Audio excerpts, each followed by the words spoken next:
백투스쿨 선데이 예배를 함께 드린 부모님들께 궁금해서 여쭈려고 합니다. 이번 주에 우리 자녀들 학교 잘 갔어요? 전쟁 같은 날들 잘 갔어요? 네. 내년이나 다음번 백투스쿨 선데이 예배 때는 사실 자녀들뿐만 아니라 부모님들도 좀 준비해야 될 게 있겠다 하는 생각을 함께 해보았는데요. 우리 자녀들을 위해서 계속 기도하면 좋겠습니다.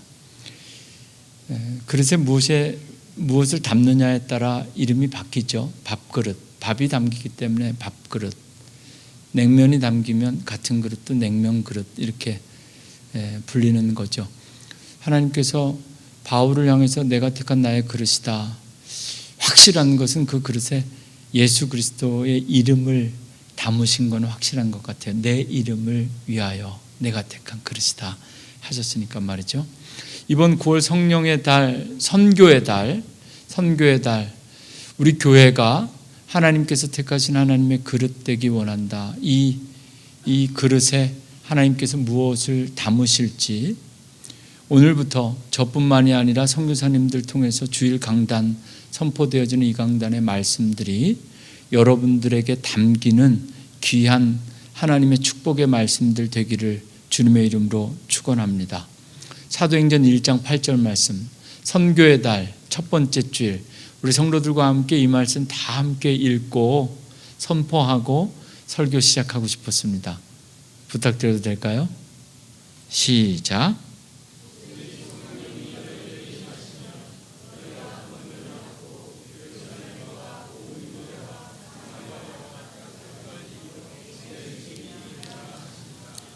아멘. 네. 오직 성령이 너희에게 임하시면, 오늘 사도행전 13장 말씀을 함께 읽었습니다. 오늘 제가 설교할 제목은 우리가 이방인에게로 향하노라, 바울의 말이고요. 그리고 이 말씀을 포함해서 오늘 설교하고 싶은 본문은 사도행전 13장인데요.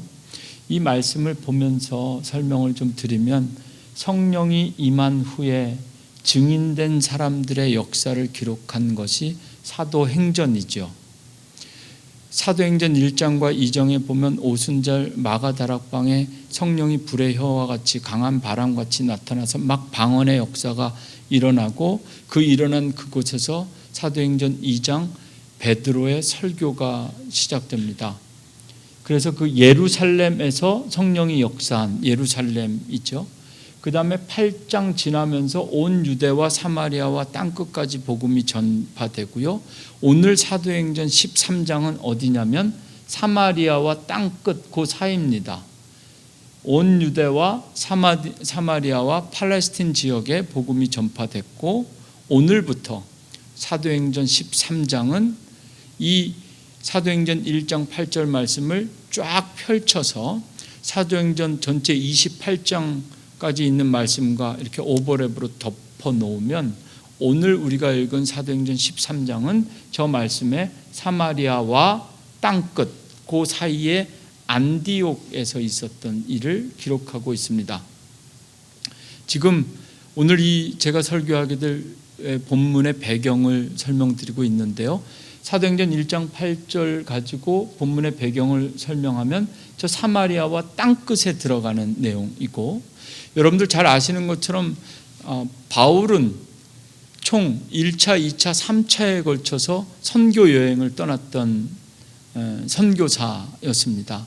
그 중에서도 이 사도행전 13장과 14장은 바울이 3번에 걸쳐서 떠났던 선교 여행 가운데 1차 선교 여행에 대한 내용을 기록한 것이 사도행전 13장과 14장입니다. 그런데 이 말씀을 묵상하면서 오늘 설교하기 원했던 것은 선교의 달을 맞이해서 첫 주일, 선교의 달 첫 주일, 정말 코로나로 인하여 막힌 것 같은 선교의 문을 어떻게 다시 열 것인가. 그냥 올해도 조용히, 사실 올해 아무것 안 해도 아무도 뭐라 하지 않겠더라고요. 뭐 여전히 코로나라고 말하면 모든 것이 다 웨이브되는 시대를 우리가 살고 있잖아요. 선교하지 않아도 누구도, 어쩌면 하나님도 넘어가 주시지 않을까 하는 생각이 저에게 있었습니다. 그러나 내년부터라도, 아니 찾아가지 못하면 다른 방법으로라도 선교를 하고 내년부터 정말 선교지 가기 위해서 뚫어야 되지 않겠는가. 선교사님들이라도 초청해야 되겠고, 성도들과 청년들이 못 가면 저라도 가서 정탐이라도 하고 와야 되겠다 하는 생각과 기도로 9월 선교의 달을 준비하게 되었습니다. 그리고 오늘 사도행전 13장은 여러분들이 42절부터 52절까지 거의 마지막 문단을 읽었지만 이 사도행전 13장 전체를 보면 상당히 긴 내용인데, 오늘 9월 선교의 달 첫 번째 주일에 우리에게 이 말씀이 너무 귀합니다. 왜 그러냐면 성경 속에 기록되어진 최초의 이방 선교사를 교회가 선택하고 파송하는 이야기가 기록되어져 있습니다. 그러니까 오늘 말씀을 읽으면 우리가 그 역사라는 것을 기억하죠. 한국 사람들에게, 우리는 몬트리올에 살고 있지만 한국인이니까 언제 한국 땅, 조선 땅에 첫 복음이 들어왔는가. 아펜젤러 그리고 언더우드를 통해서 부활절 새벽에 그런 선교의 역사들을 우리가 가지고 있는데, 정말 성경 속에서 최초로 교회가 선교사를 세워서 파송한 이야기가 오늘 이 사도행전 13장에 나옵니다. 그런데 오늘 우리가 읽은 것은 후반부이기 때문에 먼저 오늘 미리 성경 봉독 시간에 읽진 않았지만 사도행전 13장의 1절, 2절, 3절을 한번 읽고 이 말씀을 통해서 우리에게 주신 두 가지 교훈을 먼저 확인하고자 합니다. 여러분들이 좀 크게 읽어주시면 제가 1절, 한 절씩 여러분들이 읽고 나서 제가 간단하게 해설하도록, 그렇게 해도 될까요? 네, 한번 화면에 보여주시고요. 사도행전 13장, 교회가 어떤 교회냐면요, 안디옥 교회예요. 사마리아와 땅끝 사이에 그 안디옥 교회가 어떻게 선교사들을 선택하고 보내는지 1절 말씀 함께 여러분들 읽어주시죠. 시작.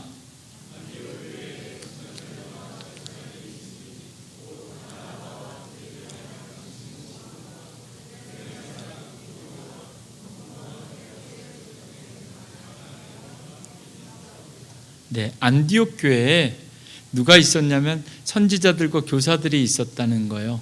초대교회 직제를 보면 교회가 이제 막 개척해서 생겨나는, 아니 그리스도인이라는 호칭 자체가 그때부터 생겨나잖아요. 그러니까 교회의 사도직이나 목사직 뭐 이런 제도부터 모든 것들이 새롭게 하나씩 세워져 가는데요.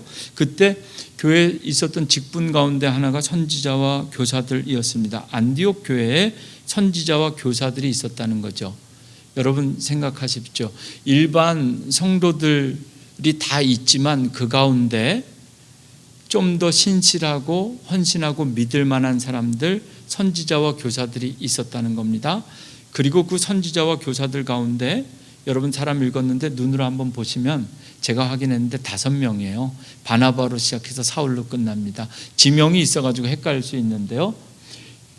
바나바와 한 사람, 니게르라 하는 시므온과 구레네 사람 루기오와 분봉왕 헤롯의 젖동생 마나엔과 및 사울이라.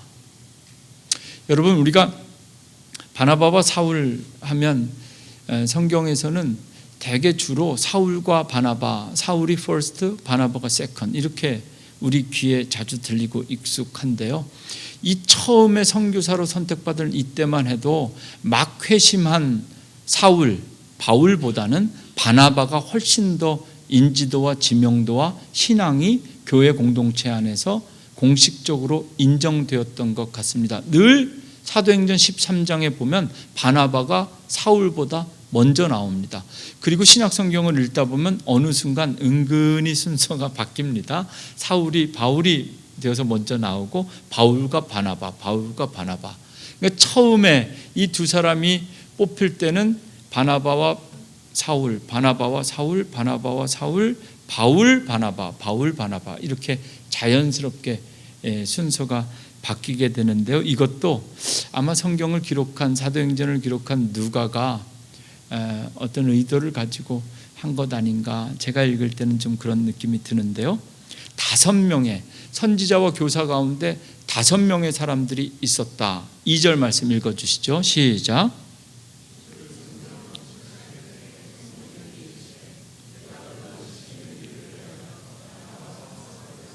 네.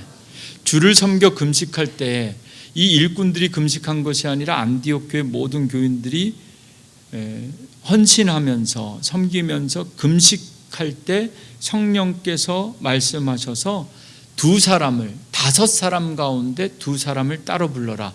그 사람이 바로 바나바와 사울입니다. 이렇게 이 2사람이 선교사 캔디데이트 후보자로 안디옥 교회에서 선택되게 됩니다. 이제 마지막 3절 말씀 조금만 더 크게 읽어주시면 좋겠습니다. 시작.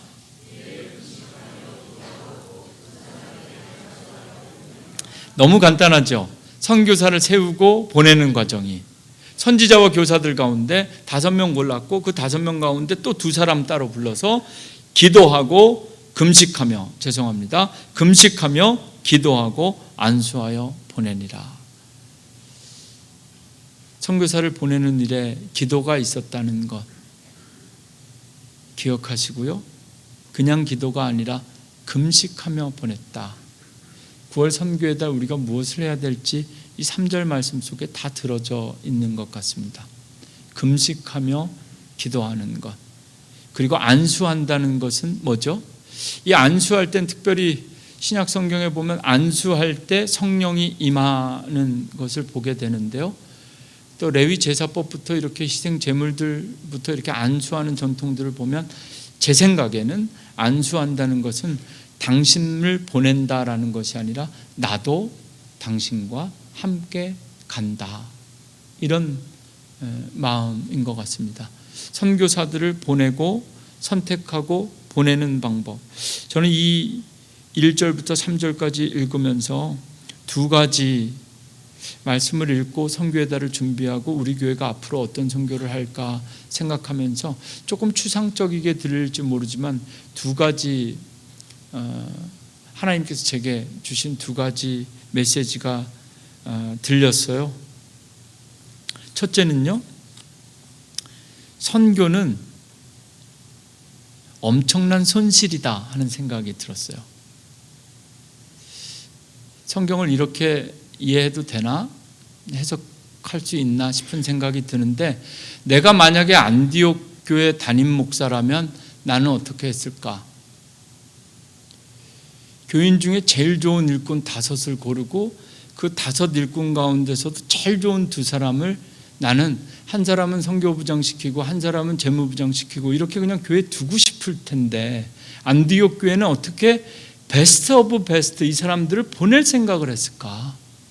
우리라면 이분들은 당연히 우리 교회에서 가장 훈련이 잘 돼 있고 믿음이 좋은 분들이라면 교회에 두고 교회를 부흥시키고 성도들을 위해서 우리가 오히려 더 절대로 보낼 수 없을 것 같은데, 코로나를 지나면서 코로나 이후에 이 몬트리올 땅을 떠나서 이주하면서 지난주까지도 우리가 한 가정 다른 타주로 보내면서 이 한 가정 교회만 떠나도 아쉬움이 얼마나 큰지 여러분은 어떤지 모르겠는데 말이죠. 자다가도 벌떡벌떡 일어납니다. 그리고 막 이럴 때 교인들이 전화하고 부재중 전화 남으면 벌떡벌떡 또 어디 가려나 이런 생각이, 한국에 갔으면 빨리 와야 될 텐데 왜 이렇게 늦게 오셔가지고 안 올래나 막 별의별 생각이, 한 가정만 떠나도 교회가 그런데 교회의 최고의 일꾼 바나바와 사울을 골라서 과감하게 보내는 것, 너무 안디옥 교회 입장에서는 손해가 아니었을까? 선교는 가장 큰 손해요 손실이다. 가장 중요한 사명이기 때문에 교회에서 가장 중요한 사람을 뽑아서 보내는 겁니다. 아무나 감당할 수 있는 사명이 아니었고, 쓰다 남은 것, 먹다 남은 것으로 하는 것이 아니라 우리가 가진 것 가운데 가장 소중한 것과 가장 좋은 것으로 감당해야 되는 것이 선교다.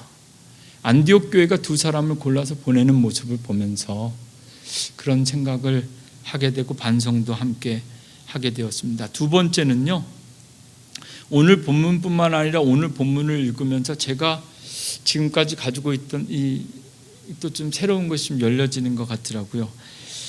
바나바와 사울을 보면서 성경을 보니까 하나님은 하나님의 일꾼들을 세울 때 한 사람을 부르지 않고 꼭 쌍으로 부르시더라고요.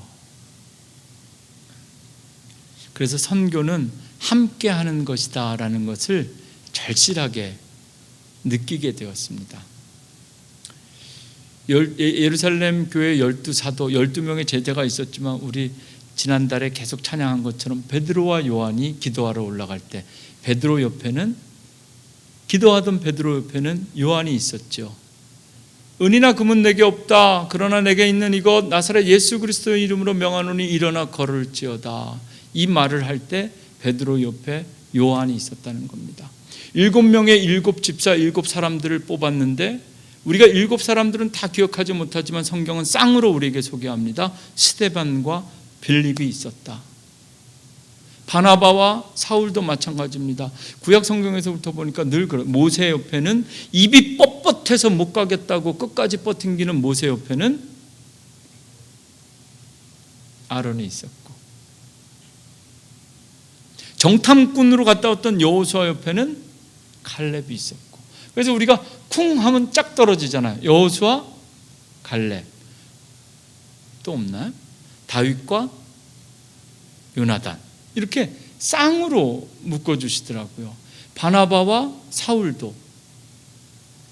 바나바와 바울이 함께 선교하다가 나중에 대판 싸웁니다. 이렇게 기도하고 금식하고 성령 충만하게 안수해서 보냈는데도요, 선교하다 보면 별의별 일 다 있는 것 같아요. 성경이 심히 다투었다라고 기록할 정도면 요즘 우리말로 하면 거의 끝장 본 겁니다. 바울과 바나바가 끝장 봤습니다. 그래서 이 쌍으로 세워서 파송한 이 선교팀이 깨어지게 됩니다. 그 이유 다 아시죠? 선교 일정 가운데 마가라 하는 요한이라 하는 마가라 하는 요한, 그 사람이 중간에 선교 일정 가운데 선교를 포기하고 돌아갑니다. 아마도 사울은 저보다도 훨씬 더 좀 이렇게 좀 다혈질이었던 것 같아요. 절대로 이런 인간은 내가 다시는 용서하지 않겠다. 그런데 바나바가 말이죠, 그래도 세컨 찬스를 줘야 되지 않느냐. 우리 선교 갈 때 그 마가를 다시 데리고 가자. 둘이 이것 때문에 싸우는 겁니다. 안 된다, 된다. 적당히 조율하면 될 것 같은데 그러지 않았습니다. 바나바와 바울은 갈라섰습니다. 그래서 이 쌍으로 선교하던 이 선교팀이 갈라서서 하나가 되었는가? 아닙니다. 성경은 또 다른 쌍을 만들어줍니다. 그렇죠? 바울과 실라가 하나가 되고 바나바와 마가가 하나가 되는. 선교는 하나님의 중요한 사명을 감당할 때 하나님께서는 꼭 우리를 혼자 두지 않으시고 꼭 이렇게 누군가와 함께 할 수 있게 해주셨다. 이번 주 토요일부터 이제 마지막 우리 교회 청소년부 수련회가 시작되는데요. 우리 청소년부 수련회를 준비하는 전사님이 수련회 기획서를 저한테 딱 보고하면서 딱 보니까 주제가 더 함께 이렇게 돼 있더라고요. 근데 더 멋있게 더는 영어로 썼어. 영어로 뭐라고 썼게요? 설마 D 이렇게 생각, THE 더 함께. 그래서 이게 무슨 뜻일까? 전사님께 한번 좀 여쭤보고 싶었는데요. 함께 한다는 것. 우리 청소년들, 제가 그 주제를 제가 정한 것도 아니고 직접 정한 건 아니지만 그거 보면서 이 기도가 되더라고요. 함께 놀면 친구가 된다. 오늘 예배 후에 함께 식사하는데요, 함께 먹으면 가족이 되는 겁니다. 그리고 가까운 데서 함께 살면 이웃이 되는 것처럼 함께 한다는 것은 우리 인간의 삶에 있어서 너무 중요한 것 같아요. 하나님과 함께, 주님과 함께, 성령님과 함께, 그리고 이 9월은 선교사님들과 함께, 그리고 오늘 식사는 속장님들과 함께, 생일 파티는 선교회 회장님들과 함께, 그리고 오늘 찬양은 우리 청년들과 함께 한다는 것 말이죠. 바울과 바나바가 함께 했던 것처럼 큰 꿈을 꾸는 대신 우리가 무슨 선교회에 큰 센터를 세우고 건축을 하고 이번 9월 달에 오랫동안 훈련받은 선교사님을 어디 오지에 파송하고 이런 것 아니잖아요. 9월 선교의 달 우리가 해야 되는 것은 선교사님들과 함께 하는 것. 적어도 우리가 후원하는 5교회 선교사님들, 제가 말 안 하려다가 그냥 말하는데요, 내년에는 2배로 한 10교회 정도는 적어도 우리가 해야 되겠다 말했으니까 하나님께서 알아서 하게 하실 줄로 믿고, 올해 선교의 달 지나면서 내년에는 더 힘들어도 2배로 후원하고 선교사님들 후원하는 것이 아니라 지켜야 되겠다, 함께 해야 되겠다.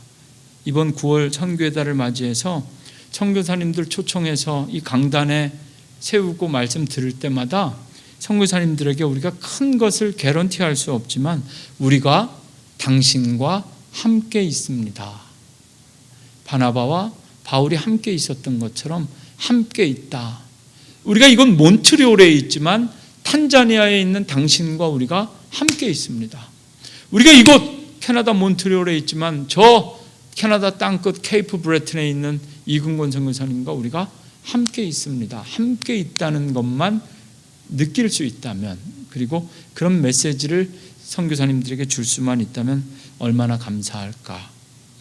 안디옥 교회가 초대교회 중에 하나인 이 안디옥 교회가 최초의 이방인 선교사 바나바와 바울을 선택하고 보내는 이 짧은 말씀을 읽으면서 선교는 어떻게 하는 것인가, 그리고 우리가 이번 9월 선교의 달에 우리가 어떤 마음을 가져야 되는 것인가 함께 묵상해 보았고요. 이제 오늘 우리가 읽은 말씀 가운데 딱 한 구절 소개해 드리려고 하는데요, 43절 말씀에 이 사도행전을 읽어보면요, 사도행전 안에는 되게 긴 장들이 많이 나오는데 절수가 많은 장들의 특징을 가만히 보면 이유는 되게 이렇습니다.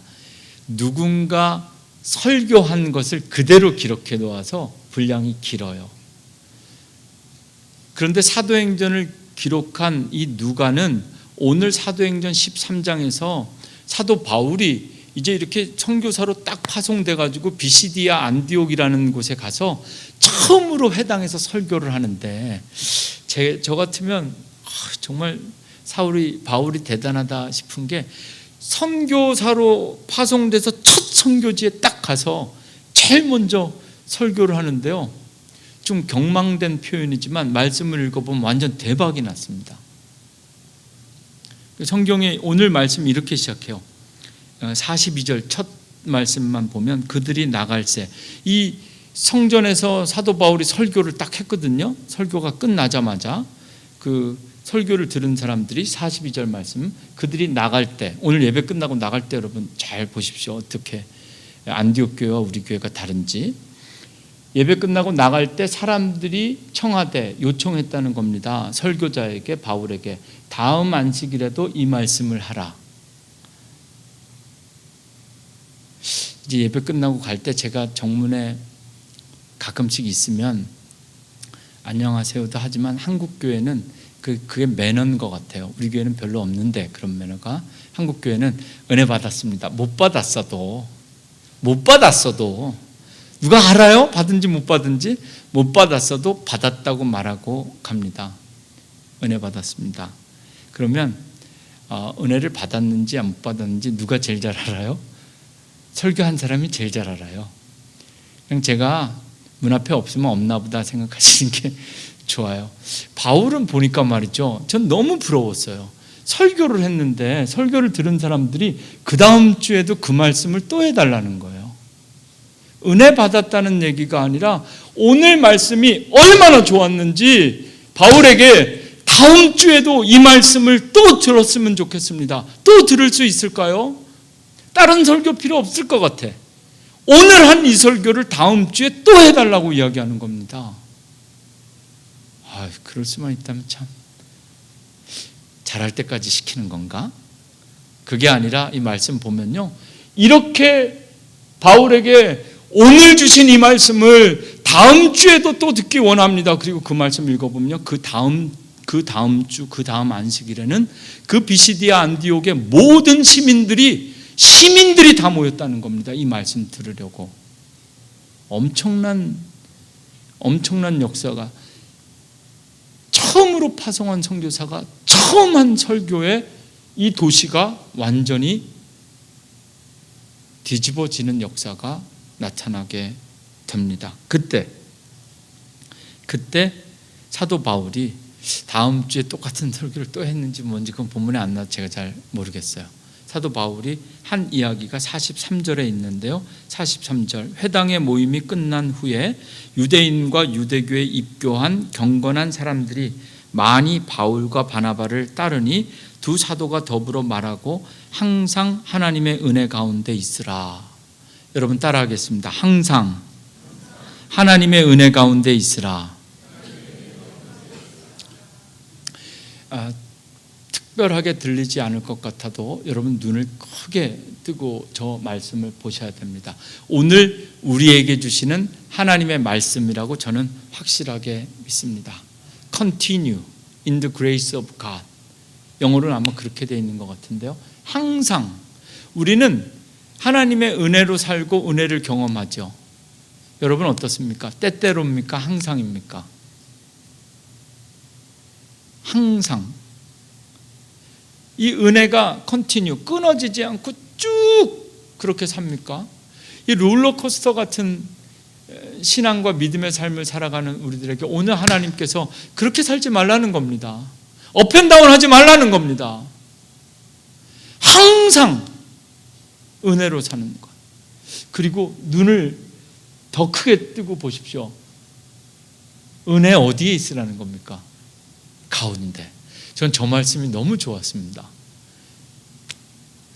은혜 언저리에 머무는 삶 말고 은혜 가운데, 미스트. 나이아가라 폭포에서 배를 타도 그 폭포 한가운데로 가야 뭘 좀 제대로 느끼겠더라고요. 제가 보니까 은혜도 은혜의 변두리에 가장자리에 머무는 것이 아니라 은혜 한가운데, 정말 은혜 한가운데. 사도 바울이 그 은혜 받은 사람들에게 이렇게 말하는 거, 항상 하나님의 은혜 가운데에 있으십시오. 여러분 9월 한 달 선교의 달을 맞이해서 항상 하나님의 은혜 한가운데 있는 방법, 그 방법은 무엇일까요?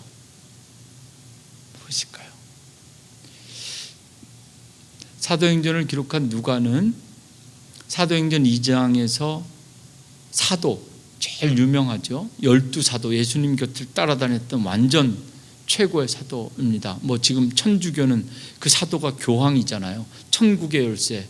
그 베드로의 반석이 지금 교황, 요한, 바오로 2세 이러면 그 베드로부터 정통성이 내려오는 거잖아요. 그 사도 베드로가 한 설교를 사도행전 2장에 기록하였고요. 그리고 스데반이 돌에 맞아 죽으면서 한 설교도 이 사도행전을 기록한 누가는 그대로 기록해 두었습니다. 그리고 오늘 사울이 파송받아서 처음 설교하는, 선교사로서 처음 설교하는 오늘 설교도 있는데요. 제가 이 세 베드로와 스데반과 바울의 설교를 비교해 보았습니다. 큰 차이를 하나 발견할 수가 있었습니다. 베드로와 스데반의 설교는 거의 주제가 똑같습니다. 뭐냐면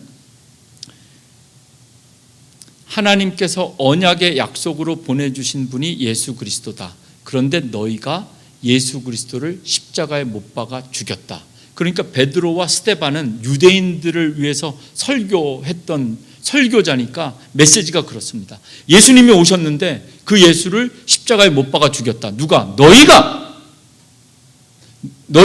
너희가 죄인이다. 다른 사람이 아니라 너희가 믿고 너희가 약속했던 그 예수님을 보내주셨는데 너희가 죽였다. 십자가에 달았다. 너희가 죄다. 너희 죄를 회개하고 구원받으라. 딱 요 이야기가 베드로와 스데반의 설교의 메시지입니다. 똑같은 선상에서 똑같은 라인에 오늘 이 바울의 설교가 이어지는데 사도행전 13장을 쭉 읽어보면 바울은 베드로와 스데반은 회개를 촉구하고 너희가 죽인 그 예수를 하나님께서 다시 살리셨다. 회개하고 주를 바라보며 새로운 구원을 얻어라 라는 것이 설교라면, 여기에 오늘 사도행전 13장 설교하고 있는 바울은 한 가지 메시지를 더합니다. 그게 바로 오늘 설교 제목입니다. 46절, 바울과 바나바가 담대히 말하여 이르되 하나님의 말씀을 마땅히 먼저 너희에게 전할 것으로되 너희가 그것을 버리고 영생 얻기에 합당하지 않은 자로서 자처하기로 우리가 이방인에게로 향하노라. 바울의 설교를 읽으면 너희가 예수 그리스도를 십자가에 못 박았다. 그렇게 너희가 죽인 예수 그리스도를 하나님께서 다시 살리셨다. 너희는 회개하고 구원받아라. 여기에 한 가지, 그렇게 너희가 복음을 예수 그리스도를 영접하지 않고 버렸기 때문에 이제 우리는 이방인에게로 간다. 그래서 사도 바울의 이방인들을 향한 첫 번째 설교는 바울과 스데반의 설교가 복음 설교, 기독론적 복음 설교라면 오늘 사도행전 13장 이 사울, 바울의 설교는 선교적인 메시지입니다. 너희가 핍박한 그 복음이 예루살렘과 온 유대와 사마리아와 땅끝까지 이르러 이방에게로 간다. 그리고 나서 오늘 말씀 마지막에 예수님이 명령하신 그 명령 그대로 하잖아요. 제자들에게 가서 복음 전해라. 받아들이지 않거든 먼지 털어라. 깔끔하게 다음 동네로 가라. 오늘 말씀에 보면 이고니온으로 갑니다. 항상 저는 바울과 바나바가 항상 하나님의 은혜 한가운데 있었던 것 같아요. 그렇게 사역하다가 그렇게 죽은 거예요. 제가 아까 우스갯소리처럼 이 비시디아 안디옥에서 설교가 대박났다 그랬죠. 그 다음 주에 온 시민들이 다 몰려들어서 또 설교를 들었을 겁니다. 그런데 쫓겨나요. 아무리 교인들이 은혜 받고 뭐 해도 그렇게 은혜 받은 교인들에게 목사들이 쫓겨나더라고, 제가 보니까. 그래도 바울과 바나바는 항상 은혜를 받았다고 하건 똑같은 설교를 또 해달라고 하든 그 다음 주에 엄청난 사람이 몰려오든 아니면 때로는 박해하고 내쫓든 어느 상황에서도 흔들리지 않고 항상 은혜 변두리도 아니고 은혜 한가운데 있을 수 있었던 것은 무엇 때문이었을까? 아무리 생각하고 생각해봐도 제가 보기에는, 제가 믿기에는 그들이 말씀을 듣고 말씀의 은혜로 살아가는 사람이 아니라 말씀을 전하며 살아가는 전도자들이었기 때문에 예수님처럼 먼지 툴툴 털고 언제든지 일어날 수 있는 사람들, 여러분 성도들을 바라보면 그래서 어쩌면 크게 두 가지 부류로 나눌 수 있는 것 같아요. 예배를 잘 드리고 말씀을 들으면서 은혜를 받고 말씀 듣고 은혜 받고, 오늘도 학생들 가운데 이렇게 귀하게 성전에 찾아오셔서 말씀 듣고 사모하는 은혜 있잖아요. 이 은혜는 업앤다운이 있습니다. 어떤 때는 말씀이 잘 들리는데 어떤 때는 오늘 지금 이 자리에 계신 분들도 어떤 분은 잘 들리고 어떤 분은 되게 뻑뻑하고 시간만 자꾸 보고 그런 경향이 있거든요.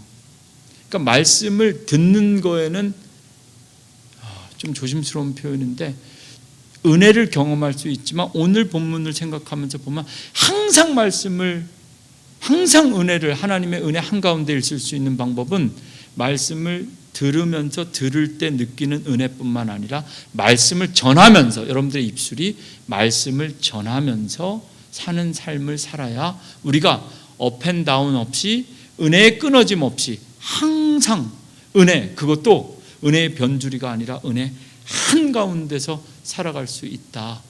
오늘 보면 맨 마지막에 제자들은 기쁨과 성령이 충만하니라. 여기 제자들은 바나바와 바울뿐만 아니라 그 비시디아 안디옥에서 바나바와 바울에게 설교를 듣고 제자 되기 결심한 사람들을 의미합니다. 여러분, 오늘부터 시작하는 선교의 달, 우리가 말씀을 듣는 은혜뿐만 아니라 말씀을 전하는 은혜, 그렇게 항상 하나님의 은혜 한가운데 그 자리 놓치시지 않기를 주님의 이름으로 축복합니다.